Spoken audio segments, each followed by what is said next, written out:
हाथ जले रहेंगे। क्यों? अंधेरे में ठंडी लगती है। मुझे गर्मी लगती है। डर लगता है।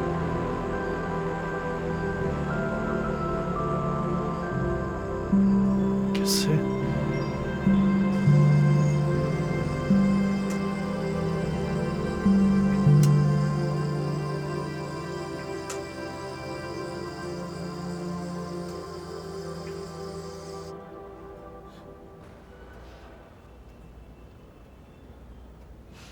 मुझे मालूम ही नहीं हुआ कि मेरे फ्लैट में 2 लोग ऑलरेडी घुस चुके थे। उन्होंने अपने आप को न्यूज़ 100 चैनल का बताया। वो हम पर कूद पड़े और डंडे से मारना शुरू कर दिया, खासकर इर्फ मेरे फ्रेंड को। मुझे तो कपड़े भी पहनने नहीं दिए। मैंने उनसे पूछा वो लोग ऐसा क्यों कर रहे हैं, तो उनमें से एक ने कहा कंप्लेंट आई है, फैमिली सोसाइटी में ऐसा गंदा कांड करते हो।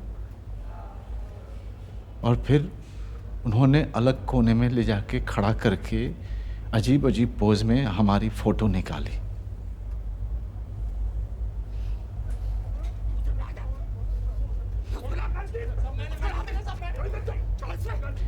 मैं हाथ जोड़कर उनसे रिक्वेस्ट करता रहा कि वो लोग रुक जाएं, और तभी दरवाज़ा खुला और यूनिवर्सिटी के मेरे 4 कोलीग मेरे बेडरूम में घुस आए।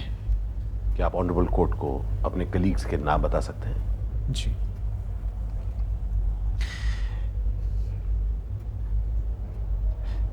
यूनिवर्सिटी के proctor doctor Zubair Khan, deputy proctor doctor Firoz मजीद,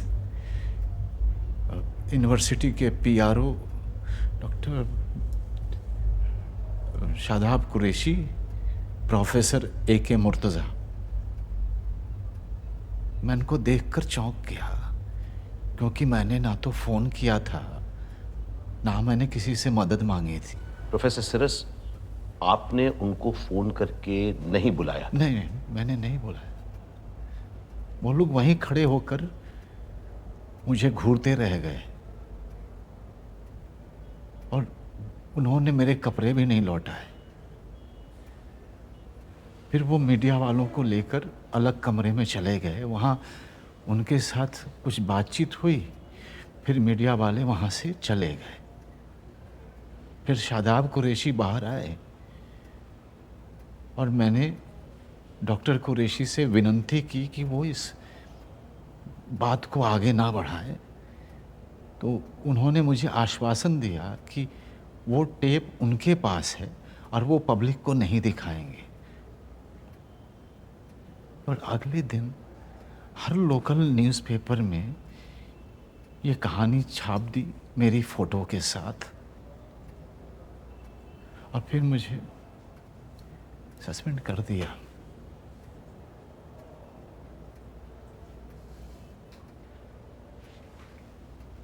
मिस्टर सिरस, ये रिक्शा वाला आपका क्या लगता था? मैंने पूछा ये रिक्शे वाला आपका क्या लगता था? मेरा फ्रेंड था। फ्रेंड था। आप कोर्ट को बताएंगे कि आपका उसके साथ क्या संबंध था? I object your lordship. इसका इस केस के साथ चलिए ठीक है, मैं कोई और सवाल पूछ लेती हूँ। आप इतने सीनियर प्रोफेसर हैं मिस्टर सिरास, आपका एक लोअर क्लास मुस्लिम के साथ मेल जोल, मतलब ये किस तरह की दोस्ती है? वो हम लोग म्यूजिक सुनते थे। म्यूजिक सुनते थे और क्या करते थे? पिक्चर देखते थे। पिक्चर देखते थे। और आप उसको पैसे देते थे सेक्स करने के लिए? लॉर्डशिप उसी सवाल को बताइए घुमा मिस्टर फिरा कर पूछ सिरास। रही है, सिर्फ सेक्स की बात करना चाहती है। चलिए okay, I will change my question. आपकी उम्र क्या है? 63, 64? 64 इज योर एज, राइट? इस उम्र में भी आप सेक्स करने की शक्ति रखते हैं योर सिराज लॉर्डशिप, साहब? इस तरह के सवालों का बोलिए ना, अनुमति बोलते नहीं क्यों दी जा नहीं सकती है। हैं आई आप? थिंक बताइए सिराज साहब। I think you can not just. मुझे इस बारे में बात नहीं अरे करनी। बात कैसे नहीं करनी है आपको? आपने इल्जाम लगाया इतनी बड़ी यूनिवर्सिटी पर, कुछ सवालों के जवाब तो आपको देने पड़ेंगे, but I will change my question. ये बताइए आप दोनों के बीच में मर्द कौन था? व्हाट इज शी टॉकिंग बोलिए अबाउट योर सिराज साहब। लॉर्डशिप?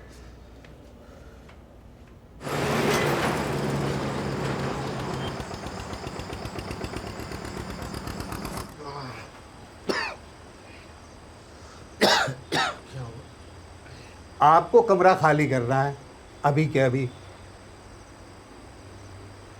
क्यों? यहाँ बैचलर लोग अलाउड नहीं है। और ये आपके एजेंट ने क्या बोला? क्या आप शादीशुदा है? वो झूठ बोलता है। नहीं, मैं शादीशुदा ही है। मतलब शादीशुदा था, मतलब है, मतलब उसको तो परिवार कहाँ है? आप परिवार है? कहाँ? मतलब परिवार, मेरा फैमिली नागपुर में है और मैं इधर रहता है। परिवार ले आना तब यहाँ रहना। अभी आप सामान निकालें और बाहर करें। बाहर क्यों करें? क्यों? बाकी लोग परिवार वाले रहते हैं तो हाँ। मैं क्या यहाँ पे किसी को कोई प्रॉब्लम दिया है? नहीं, प्रॉब्लम नहीं दिया, लेकिन झूठ बोला। मैंने झूठ- कि परिवार है यहाँ पर और दूसरे यहाँ मैं पर झूठ बोला? हाँ। तुम सिक्योरिटी लिया कि नहीं? हाँ, लिया। लिया? डिपॉजिट लिया मुझसे? लिया। हैं? रजिस्ट्रेशन का पैसा लिया कि हाँ, नहीं लिया।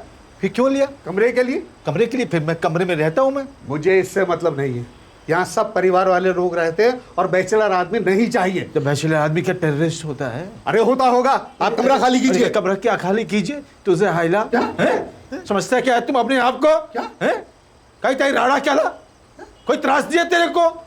समझता क्या तुम? क्या बोल रहे हो? सिक्योरिटी का पैसा क्यों लिया तुम मेरे से? लिया। रजिस्ट्रेशन का पैसा क्यों लिया तुम? लिया। लिया क्यों लिया? चोर अरे इसलिए लिया कि तुम्हें कमरा दिया। तुम्हारा कमरा ही है। हाँ, हमारा कमरा है ये। कमरे में रहो। अरे क्या बात है? बंद करो इसको। क्या देख रहे हो तुम लोग? लेकिन यहाँ का एटमॉस्फेयर बहुत अच्छा है।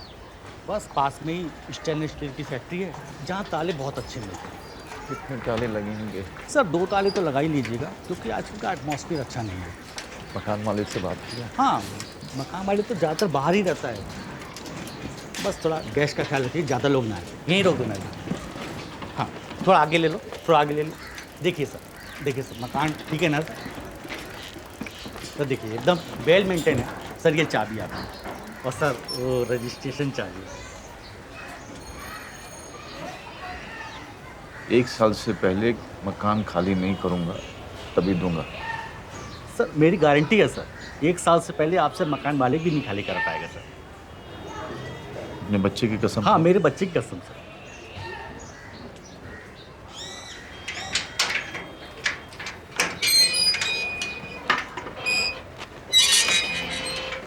तो सामान डालो।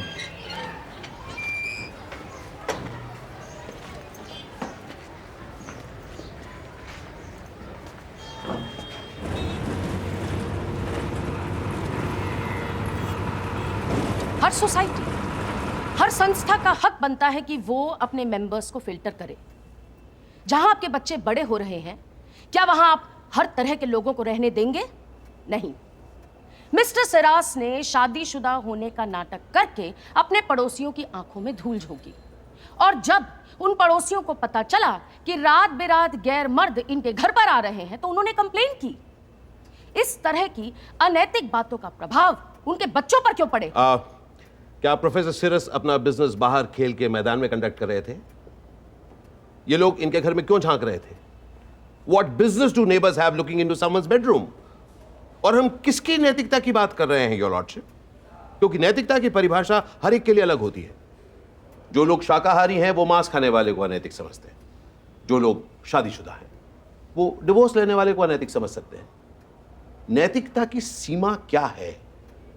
अगर कोई किसी के नैतिक दायरे के बाहर चला जाए तो क्या उसे सजा मिलनी चाहिए?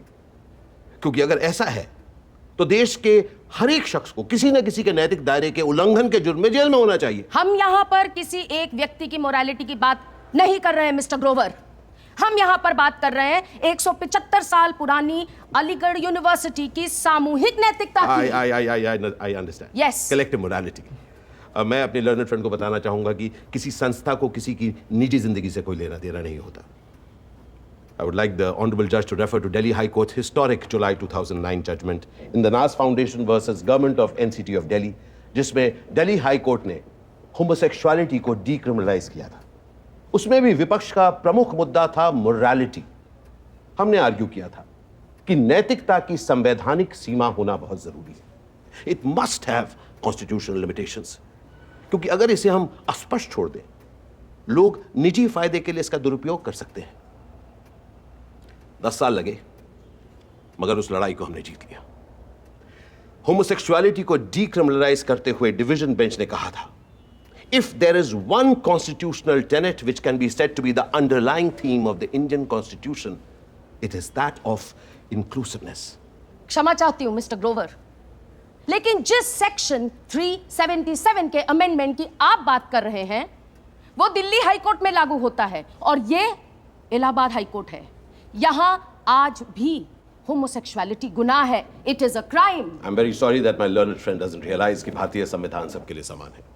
दिल्ली का हो या इलाहाबाद का, देश के किसी भी हाई कोर्ट का ऑर्डर इंडिया के हर एक स्टेट में लागू होता है जब तक कि उस स्टेट के हाई कोर्ट में उसे चैलेंज और ओवररूल ना किया जाए। Therefore, the Delhi High Court order decriminalizing homosexuality is binding on this court too. Thank you, Roger.